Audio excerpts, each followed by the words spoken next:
안녕하세요. 꿀잠 요정입니다. 오늘은 김유정 작가의 단편소설 가을 함께 하시겠습니다. 가을은 일제감정기 시대 농촌 사람들의 비참한 생활을 그린 작품인데요. 먹고 살기 힘들게 된 복만이는 그렇게도 자신을 공경에 받들던 부인을 소장사에게 팔게 됩니다. 그런데 그렇게 팔려간 부인이 며칠 후 도망가 버리고 중간에서 계약서를 작성해준 복만의 친구는 난처한 상황에 처하게 되는데요. 자세한 이야기는 작품 속에서 만나보도록 하겠습니다. 가을, 김유정. 내가 주재소에까지 가게 될 때에는 나에게도 다소 책임이 있을는지 모른다. 그러나 사실 아무리 고쳐 생각해봐도 나는 조금치도 책임이 느껴지지 않는다. 복만이는 제 아내를 제 손으로 직접 소장사에게 팔은 것이다. 내가 그 아내를 유인해다 팔았거나 혹은 내가 복만이를 꼬여서 서로 공모하고 팔아먹은 것은 절대로 아니었다. 우리 동리에서 일반이 다 알다시피 복만이는 남이 꼬임에 떨어지거나 할 놈이 아니다. 나와 저와 비록 격장에 살고 숭허물 없이 지내는 이런 터이기는 하지만 한 번도 저희 속을 터 말해본 적이 없다. 하기야 나쁜 일이야? 어느 동무구간 무슨 말을 좀 묻는다면 잘해야 세 마디쯤 대답하고 마는 그놈이다.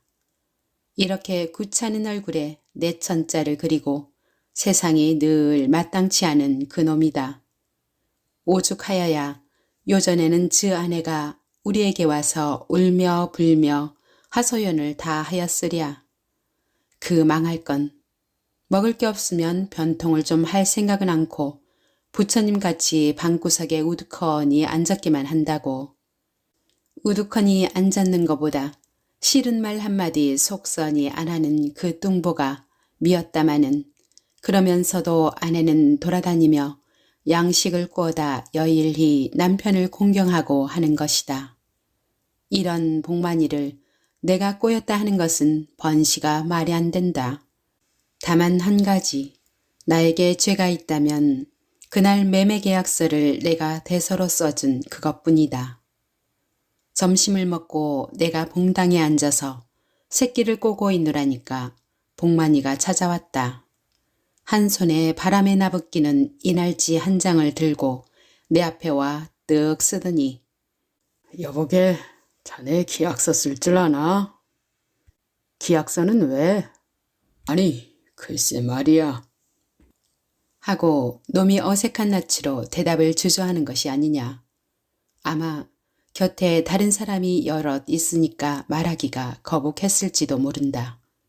그러나 나는 사날 전에 놈에게 종용이 들은 말이 있어서 아내 일인가 보다 하고 얼뜻 눈치채었다. 쌀이문 밖으로 놈을 끌고 나와서 그 귀 밑에다. 자네 여편네 걔 어떻게 됐나? 놈이 단 한마디 이렇게만 대답하고는 두레두레 한눈을 굴리며 뭘 잠깐 생각하는 듯 하더니 저 물 건너 사는 소장사에게 팔기로 됐네. 술집 재순재가 소개를 해서 지금 주막에 와 있는데 자꾸 내 기약서를 써야고 한다 그래. 그러나 누구 하나 쓸 줄 아는 사람이 있어야지. 그래, 자네에게 써가지고 올 테니 잠깐 기다리라 하고 왔어. 자넨 학교 좀 다녔으니까 쓸 줄 알겠지. 그렇지만 우리 집에 먹이 있나 붓이 있나? 그럼 하여튼 나하고 같이 가세. 맑은 시내에 붉은 잎을 담그며 일전 바람이 오르나리는 늦은 가을이다. 시들은 언덕 위를 복만이는 묵묵히 걸었고 나는 팔짱을 끼고 그 뒤를 따랐다. 이때 적으나마 내가 제 친구니까 되든 안 되든 한번 말려보고도 싶었다. 다른 짓은 다 할지라도 5살 된 영덕이를 생각하여 아내만은 팔지 말라고 사실 말려보고 싶지 않은 것은 아니다. 그러나 내가 저를 먹여주지 못하는 이상 남의 일이라고 말하기 좋아 이러쿵 저러쿵 짓거리기도 어려운 일이다. 맞붙잡고 굶으니 아내는 다른 데 가서 잘 먹고 또 남편은 남편대로 그 돈으로 잘 먹고 이렇게 일이 필 수도 있지 않으냐. 복만이 뒤를 따라가며 나는 도리어 나의 걱정이 더 큰 것을 알았다. 기껏 한 해 농사를 지었다는 것이 털어서 쪼개고 보니까 나의 몫으로 겨우 벼 2말 가옷이 남았다. 물론 덜어서 빚도 다 못 가린 복만이에 대면 좀 날른지 모르지만 이걸로 우리 식구가 한겨울을 날 생각을 하니 눈앞이 고되고 캄캄하다. 나도 올 겨울에는 금점이나 좀 해볼까. 그렇지 않으면 투전을 좀 배워서 노름판으로 쫓아다닐까. 그런대로 미천이 들 터인데 돈은 없고 복만이같이 내 팔 아내도 없다. 우리 집에는 여편네라군 병들은 어머니밖에 없으나 나이도 들었지만 우리 아버지가 있으니까 내 맘대로는 못하고. 이런 생각에 잠겨 짜증나는 복만이더러 내 아내를 팔지 마라 어째라 할 여지가 없었다.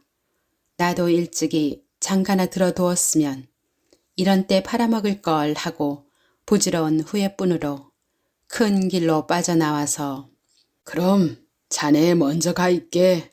내 먹봇을 빌려가지고 곧 갈게. 벼루 석건 있어야 할걸. 나 혼자 밤나무 밑 술집을 터덜터덜 찾아갔다. 닭의 똥들이 한 산이 늘려놓인 뒷마루로 조심스리 올라서며 소장사란 놈이 대체 어떻게 생긴 놈인가 하고 퍽 궁금하였다. 소도 사고 계집도 사고 이럴 때에는 필연 돈도 상당히 많은 놈이리라. 지게문을 열고 들었으니 첫때 눈에 띈 것이 밤불이 지도록 살이 뒤룩뒤룩한 그리고 홈상궂게 생긴 한 애꾸눈이다. 이놈이 아랫목에 술상은 놓고 앉아서 냉수 마신 상으로 나를 쓱 쳐다보는 것이다.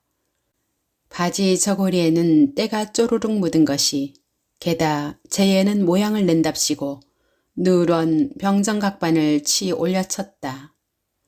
이놈과 그 옆 한 구석에 쪼그리고 앉았는 영득 어머니와 부부가 되는 것은 아무리 봐도 좀 덜 맞는 듯 싶다마는 영득 어머니는 어떻게 되든지 간 그 처분만 기다린단 듯이 잠자코 아이에게 젖이나 먹일 뿐이다. 나를 쳐다보고 자칫 낯이 붓는 듯 하더니 아재 나려오슈 하고는 도루 고개를 파묻는다. 이때 소장사에게 인사를 붙여준 것이 술집 할머니다.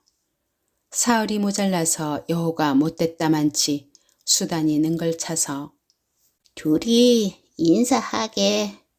이게 내 먼 조카인데 소장수하고 돈 잘 쓰고.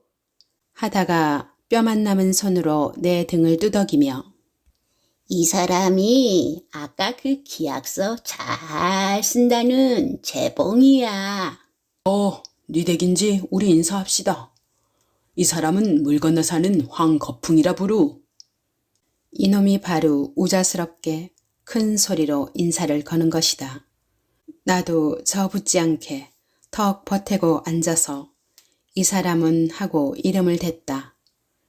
울 아버지도 10년 전에는 땅마직이나 족히 있었단 것을 명백히 일러주니까 그건 안 듣고 하는 수작이 기약서를 써달라고 불렀는데 수그러우나 하나 잘 써주기우. 망할 자식, 이건 아주 딴소리다.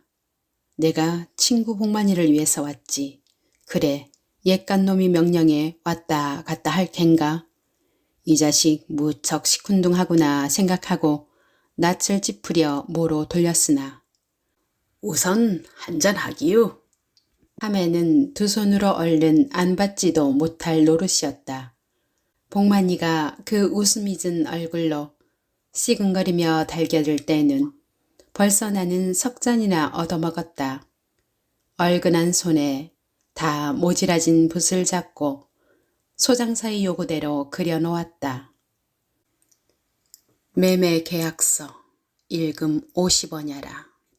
우금은 내 아내의 대금으로서 정히 영수합니다. 갑술년 10월 20일 조복만 황거풍전. 여기에 복만이의 지장을 찍어주니까 어디 한번 읽어보우 한다. 그리고 한참 나를 의심스리 바라보며 뭘 생각하더니 그거면 고만이요? 만일 나중에 조상이 돈을 해가져와서 물러달라면 어떡하오? 하고 눈이 둥글해서 나를 책망하는 것이다. 이놈이 소장에서 하던 버릇을 여기서 하는 것이 아닌가. 하도 어이없어서 나도 벙벙이 쳐다만 보았으나 옆에서 복만이가 그대로 써주라 하니까 어떠한 일이 있더라도 내 아내는 물러달라지 않기로 맹세합니다. 그제서야 조끼 단추끈역에 골문 쌈짓끈으로 목을 매달린 커다란 지갑이 비로소 움직인다. 이런 짤이 때 묻은 지전 뭉치를 꺼내들더니 손가락에 연실 침을 발라가며 앞으로 세어보고 뒤로 세어보고 그리고 이번에는 거꾸로 들고 또 침을 발라가며 공손히 세어본다. 이렇게 후질근히 침을 발라 샜건만 복만이가 또 다시 공손히 바르기 시작하니 아마 지전은 침을 발라야 장수를 하나보다. 내가 여기서 구문을 한 푼이나마 얻어먹었다면 참이지 성을 갈겠다. 5원씩 구문으로 10원을 답센 것은 술집 할머니요. 나는 술 몇 잔 얻어먹었다. 뿐만 아니라 소장사를 아니 영덕 어머니를 오리박 공동묘지 고개까지 전송을 나간 것도 즉 내다. 고개마루에서 꼬불꼬불 돌아나린 산길을 굽어보고 나는 마음이 저욱이 언짢았다. 한 마을에서 같이 살다가 팔려가는 걸 생각하니 도시 남의 일 같지 않다. 게다 바람은 매우 차갑만 입대 호적삼으로 떨고 섰는 그 꼴이 가엾고 영덕 어머니 잘 가기요. 아재 잘 기슈 이 한마디만 남길 뿐 그는 앞장을 서서 사례길을 살랑살랑 달아난다. 마땅히 저 갈 길을 떠나는 듯이 서두르며 조금도 섭섭한 빛이 없다. 그리고 내 등 뒤에 섰는 복만이조차 잘 가라는 말 한마디 없는 데는 실로 놀라지 않을 수 없다. 장승같이 뻐적 서서는 눈만 꿈뻑꿈뻑 하는 것이 아닌가. 개자식 하루를 살아도 제 계집이련만 근 10년이나 소같이 부려먹던 이 아내다. 사실 말이지 제가 여지껏 굶어 죽지 않은 것은 상냥하고 돌림성이 있는 이 아내의 덕택이었다. 그런데 인사 한마디가 없다니 개자식하고 여간 밉지가 않았다. 영덕이는 즈 아버지 품에 잔뜩 붙들려 기가 올라서 운다. 멀리 간 어머니를 부르고 두 주먹으로 아버지의 복장을 디리 두드리다간 한 번 쥐어박히고 멈실한다. 그리고 조금 있다가 다시 시작한다.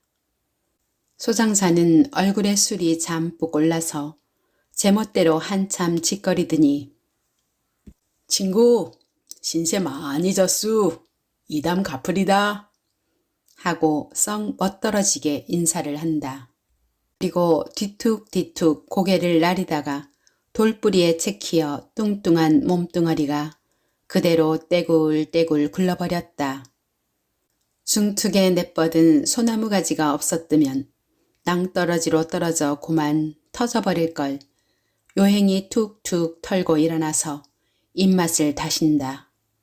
놈이 좀 무색한지 우리를 돌아보고 한 번 빙긋 웃고 다시 내걸을 때에는 영덕 어머니는 벌써 산하라를 꼽들었다. 이렇게 가든 소장사 이놈이 닷새 후에는 날더러 주재소로 가자고 내끄는 것이 아닌가.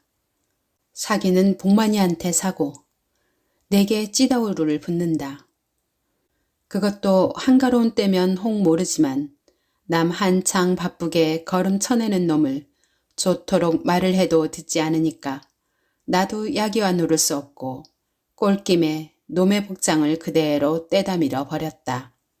풀밭에가 털벅 주저앉았다 일어나더니 이번에는 내 멱살을 바짝 조여잡고 소 다루듯 잡아 끈다.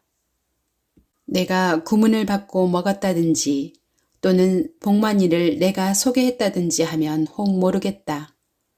계약서 써주고 술 몇 잔 얻어먹은 것밖에 나에게 무슨 죄가 있느냐. 놈이 말을 들어보면 영득 어머니가 간지 나흘 되던 날, 즉 그저께 밤에 자다가 어디로 없어졌다. 밝은 날에는 들어올까 눈이 빠지게 기다렸으나 영 들어오질 않는다. 오늘은 꼭두 새벽부터 사방으로 찾아다니다 비로소 우리들이 짜고 사기를 해먹은 것을 깨닫고 지금 찾아왔다는 것이다. 제 아내 간 곳을 알려 주어야지. 그렇지 않으면 너와 죽는다고 애꾸나짝을 들여대고 이를 푹 갈아 보인다. 내가 팔았단 말이요. 날 붙잡고 이러면 어떡할 작정이요. 복만이는 달아났으니까 너는 간 곳을 알겠지. 너들이 짜고 날 고랑떼를 먹었어. 이놈의 새끼들. 아니 복만이가 달아났는지 혹은 볼 일이 있어서 어디 다니러 갔는지 지금 어떻게 안단 말이유. 말 마라. 술집 아주머니에게 다 들었다. 또 쑥일라고 요 자식. 그리고 나를 논뚝에다 한번 매다 꽂아서는 흙도 털새 없이 다시 끌고 간다. 술집 아주머니가 복만이 간 곳은 내가 알겠니 가보라 했다나 구문 먹은 걸 도로 돌라놓기가 아까워서 제 책임을 내게로 떠민 것이 분명하다. 이렇게 되면 소장사 듣기에는 내가 마치 복만이를 꼬여서 아내를 팔게 하고 뒤로 은근히 구문을 뗀 폭이 되고 만다. 하기는 복만이도 그 아내가 없어졌다는 날 그저께 어디로인지 없어졌다. 짜정 도망을 갔는지 혹은 볼 일이 있어서 일갓집 같은 데 다닐러 갔는지 그건 자세히 모른다. 그러나 동리를 돌아다니며 아내가 꼬은 양식 돈푼 이런 자주레한 빈양을 다 돈으로 갚아준 그다. 달아나기에 충분한 아무 죄도 그는 갖지 않았다. 영득이가 밤마다 엄마를 부르며 악장을 치더니 복이 딱하여 즉 큰 집으로 맡기러 갔는지도 모른다. 복만이가 저녁에 우리 집에 왔을 때에는 어서 먹었는지 술이 거나하게 취했다. 안뜰로 들어오더니 막걸리 한 병 내놓으며 이거 자네 먹게. 이건 왜 사와? 하튼 출출한데 고마워이. 하고 나는 부엌에 나려가 술잔과 짠지 쪼가리를 가져 나왔다. 그리고 둘이 봉당에 걸터 앉아서 마시기 시작하였다. 술 한 병을 다 치고 나서 그는 이런 이야기 저런 이야기 짓거리더니 내 앞에 돈 1원을 꺼내 놓았다. 저번 숙을 끼쳐서 그 일세. 얘라니. 나는 눈을 둥그렇게 뜨고 그 얼굴을 이윽히 쳐다보았다마는 속으로는 요전 대소료로 주는구나 하고 이쯤 못 깨달은 바도 아니었다. 남의 아내를 판 돈에서 대소료를 받는 것이 너무 무례한 일인 것쯤은 나도 잘 안다. 술을 먹었으니까 그만해도 좋다 하여도 트그 술 사 먹게. 난 이거 말고도 또 있으니까. 하고 굳이 주머니에까지 넣어주므로 궁하기도 하고 그대로 받아두었다. 그리고 그다음부터는 복만이도 영득이도 우리 동네에서 볼 수가 없고 그뿐 아니라 어디로 가는 걸 본 사람조차 하나도 없다. 이런 복만이를 소장사 이놈이 날더러 찾아놓으라고 명령을 하는 것이다. 멱살을 숨이 갑갑하도록 바짝 매달려서 끌려가자니 마을 사람들은 몰려서 구경을 하고 없는 죄가 있는 듯이 얼굴을 확확 단다. 큰 개울가까지 나왔을 적에는 놈도 좀 열적은지 슬며시 놓고 그냥 걸어간다. 내가 반항을 하든지 해야 저도 독을 올려서 욕설을 하고 젓고 틀고 할 텐데 내가 고분히 달려가니까 그럴 필요가 없다. 저희 원대로 주재소까지 가기만 하면 고만이니까. 우리는 아무 말 없이 앞쓰고 뒤쓰고 십리길이나 걸었다. 깊은 산길이라 사람은 없고 앞뒤 산들은 울긋불긋 물들어 가끔 쏴 하고 낙엽이 날린다. 뉘엿뉘엿 넘어가는 석양에 먼 봉우리는 자줏빛이 되어가고 그 반영에 하늘까지 볼화하다.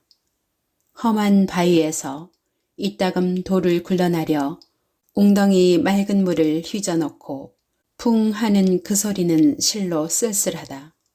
이 산서 쑥광이 푸드득, 저 산서 암광이 푸드득, 그리고 그 사이로 소장사 이놈과 나와 노량으로 허위적 또 한 고개를 놈이 뚱뚱한 몸짓으로 숨이 차서 시근시근 올라오니 그때는 녹이는 완전히 사라졌다. 풀밭에 펄썩 주저앉아서는 숨을 돌리고 담배를 꺼내고 그리고 무슨 마음이 내켰는지 날더러 다리 아프겠수. 우리 앉아서 쉽시다. 하고 친절히 말을 붙인다.